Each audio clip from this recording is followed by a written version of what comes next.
लब्बैक अल्लाहुम्म लब्बैक लब्बैक ला शरीक। अऊज़ु बिल्लाहि मिनश शैतानिर रजीम। बिस्मिल्लाहिर रहमानिर रहीम।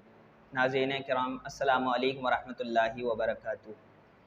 आज की ये वीडियो इस हवाले से है कि वो कौन से ऐब हैं जिसकी वजह से जानवर की कुर्बानी करना जायज़ नहीं होता। नाज़रीन किराम, शरीयत मुतहरा ने हमें हुक्म दिया है कि हम कुर्बानी के लिए बेऐब जानवर का इंतखाब करें। लिहाजा कोशिश यही करनी चाहिए कि ऐसा जानवर ख़रीदा जाए जिसमें कोई ऐब ना हो। अगर किसी ने जानवर ख़रीद लिया या ख़रीदने के बाद उसमें थोड़ा बहुत मामूली सा कोई ऐब पैदा हो जाए तो उससे कुर्बानी पे कोई असर नहीं पड़ता, कुर्बानी जायज़ हो जाती है। मिसाल के तौर पर जानवर को गाड़ी से उतारते वक्त छोटे मोटे ज़ख़म आ जाते हैं, छोटी मोटी ख़राशें आ जाती हैं, तो इससे कुर्बानी के ऊपर कोई असर नहीं पड़ता।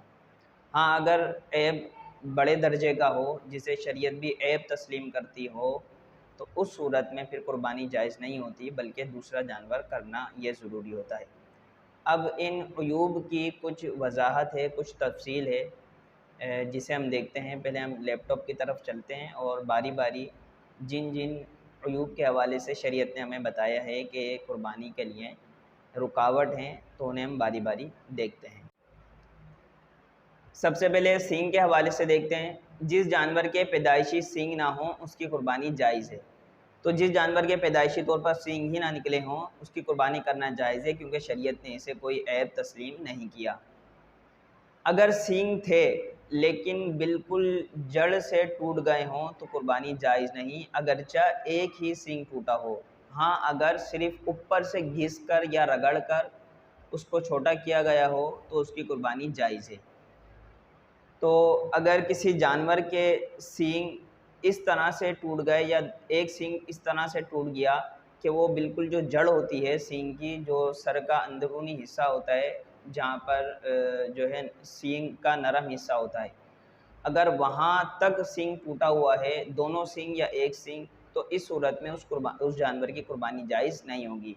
लेकिन अगर ऊपर से घिसकर या रगड़कर सींग को छोटा किया गया है, जैसे कि व्यापारी हज़रात जानवर को खूबसूरत बनाने के लिए सींगों को रगड़कर छोटा कर देते हैं, तो ये माने कुर्बानी नहीं है, इससे कुर्बानी पे कोई असर नहीं पड़ता।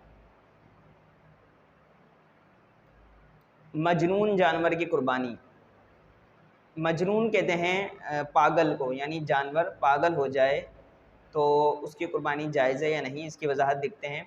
जिस जानवर का जुनून इस हद तक है कि वो चरता भी नहीं तो उसकी कुर्बानी जायज़ नहीं, अगर अगर इस हद तक नहीं तो उसकी कुर्बानी जायज़ है। मतलब कि जानवर पागल हो गया और इतना ज़्यादा वो पागल हो चुका है कि उसको अपने खाने पीने की भी सूझबूझ नहीं रही और वो चारा भी नहीं खाता है, तो अब शरीयत ने इसको ऐब तस्लीम किया और अब इस जानवर की कुर्बानी जायज़ नहीं। अगर जानवर के पेट में कोई ख़राबी है या मुंह में छाले वगैरह हैं, इस वजह से वो खाना नहीं खा रहा, वो चारा नहीं खा रहा, तो वो इसमें दाखिल नहीं है।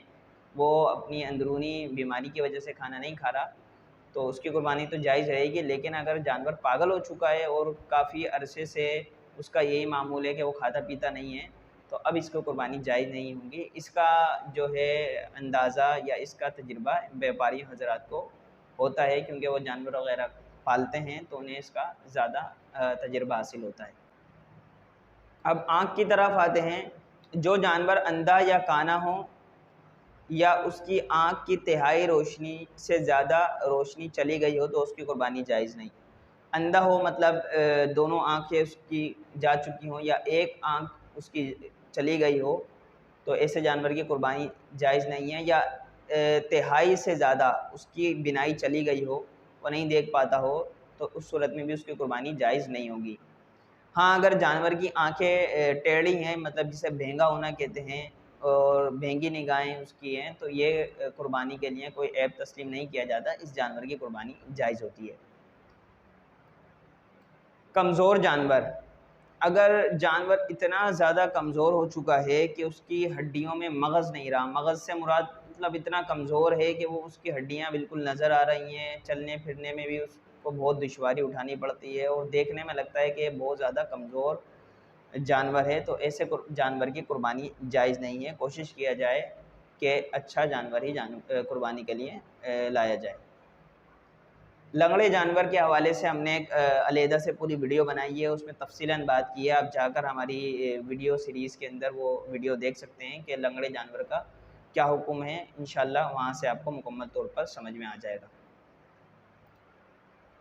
अब कान के हवाले से देखते हैं।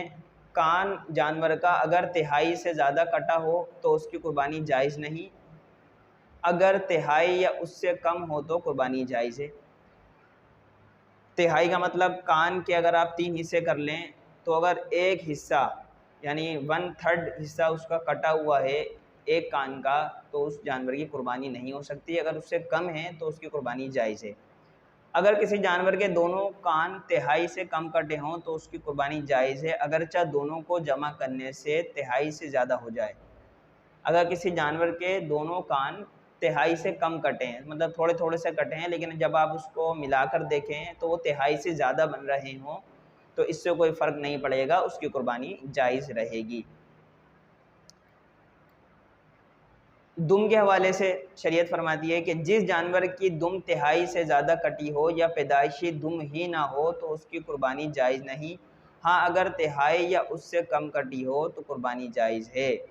वही तिहाई वाला मसला कि 3 हिस्से आप कर लें और 1/3 हिस्सा अगर उसका कटा हुआ है दुम का तो उसकी कुर्बानी जायज़ नहीं होगी, उससे कम कटा हुआ है तो कुर्बानी जायज़ होगी। और इसी तरीके से अगर पैदाइशी उसकी दुम ही ना हो तो इसको भी शरीयत ने एक ऐब तसव्वुर किया है, एक तस्लीम किया है और इसकी वजह से उसकी कुर्बानी जायज़ नहीं होगी।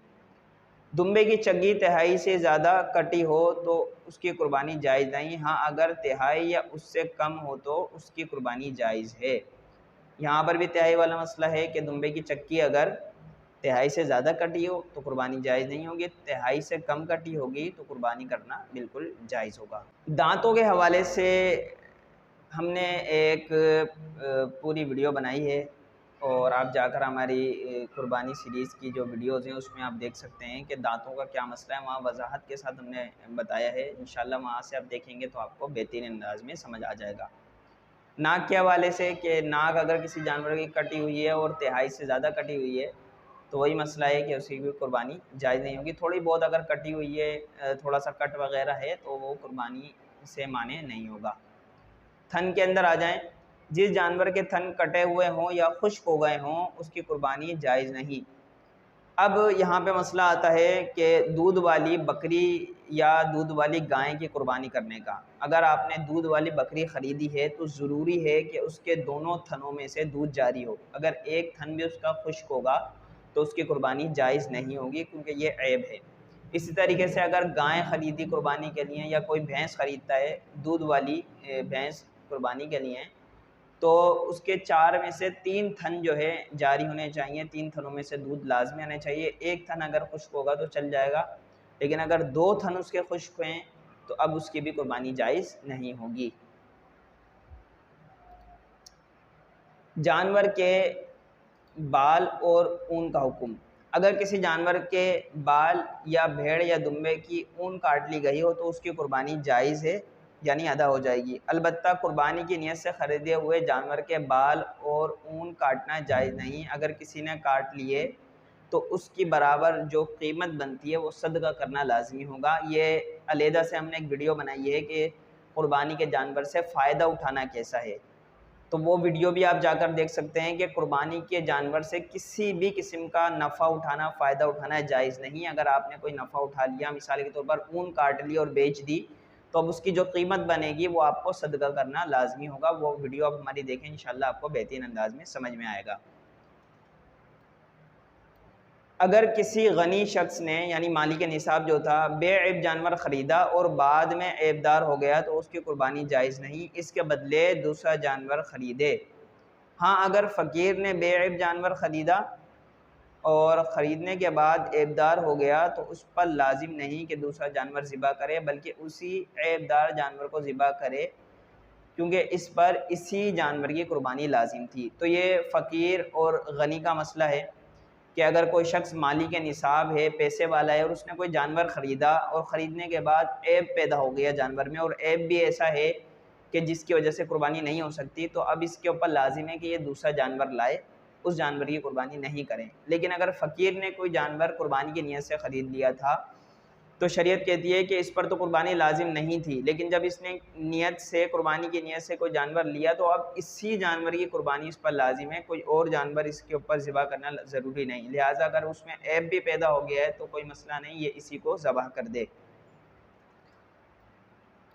अगर किसी ने ऐबदार जानवर ख़रीदा और कुर्बानी से पहले वो सही यानी बेऐब हो गया तो उसकी कुर्बानी जायज़ है। अब देख लिया जाए कि जो ऐबदार जानवर ख़रीद लिया था या ख़रीदने के बाद जानवर में कोई ऐब पैदा हो गया और कुर्बानी में अभी अय्याम बाकी हैं और कुर्बानी तक उसका वो ऐब ख़त्म हो जाता है, उसका ज़ख़म वग़ैरह जो भी उसको तकलीफ़ है, जो भी ऐब है वो दुरुस्त हो जाता है, तो अब उसकी कुर्बानी करना बिल्कुल जायज़ होगा। अगर किसी शख्स ने ऐबदार जानवर ख़रीदा और बवक़्त ज़बह भी वो ऐबदार ही रहा तो फ़कीर तो उसी की कुर्बानी करेगा जैसे हमने बयान किया। लेकिन अगर वो शख्स गनी है तो अब उसके ऊपर दूसरा जानवर ज़बह करना ज़रूरी होगा। मिसाल के तौर पर कोई जानवर लेकर आ गया, ऐबदार जानवर ही ख़रीदा या ख़रीदने के बाद उसमें कोई बड़ा ऐब पैदा हो गया और इलाज मुआलजा कराने के बावजूद भी ऐब दुरुस्त नहीं हुआ और कुर्बानी के अय्याम आ गए, तो अब अगर वो शख्स गनी है तो वो दूसरा जानवर ज़बह करे और अगर फ़कीर है तो वो उसी को ज़बह करेगा, क्योंकि फ़कीर पर इसी जानवर को ज़बह करना ज़रूरी था, जिसकी वजाहत हमने अभी पहले कुछ देर पहले की है इस वीडियो में। ज़बह के वक्त जानवर ऐबदार हो गया। अब काफ़ी मरतबा ऐसा होता है कि जानवर को ज़बह करने के लिए रस्सी वग़ैरह बांधते हैं, गिराने की जब कोशिश करते हैं तो उसमें कोई ऐब पैदा हो जाता है, ज़ख़म वग़ैरह आ जाता है, खाल वग़ैरह छिल जाती है। तो ज़बह करते वक्त जो ऐब आएगा उसको ऐब शुमार नहीं किया जाता। ज़बह करते वक्त जो भी ऐब पैदा हुआ है उससे कोई फ़र्क नहीं पड़ेगा, बल्कि जानवर की कुर्बानी जायज़ और दुरुस्त होगी। हामला जानवर की कुर्बानी का क्या हुक्म है, इसके हवाले से हमने एक मुकम्मल वीडियो बनाई है और वजाहत के साथ उसमें भी बयान किया है, आप वहाँ से देख सकते हैं। इंशाल्लाह वहाँ से आपको अच्छी तरह से समझ आ जाएगा। इसी तरीके से जानवर मर जाए, गुम हो जाए या चोरी हो जाए, इसका क्या हुक्म है, इसके बारे में भी हमने वीडियो बनाई है, वहाँ से देख सकते हैं। इंशाल्लाह वहाँ से बेहतरीन अंदाज़ में आपको समझ में आएगा। मैं उम्मीद करता हूँ कि नाज़रीन किराम इस वीडियो में जो बातें मैंने बयान की आपको अच्छे अंदाज़ में समझ आई होंगी। इंशाअल्लाहुल अज़ीज़ अगली वीडियो में एक नए टॉपिक के साथ हाज़िर होंगे। तब तक अपना बहुत ख़याल रखिएगा। अस्सलामु अलैकुम व रहमतुल्लाहि व बरकातुहू।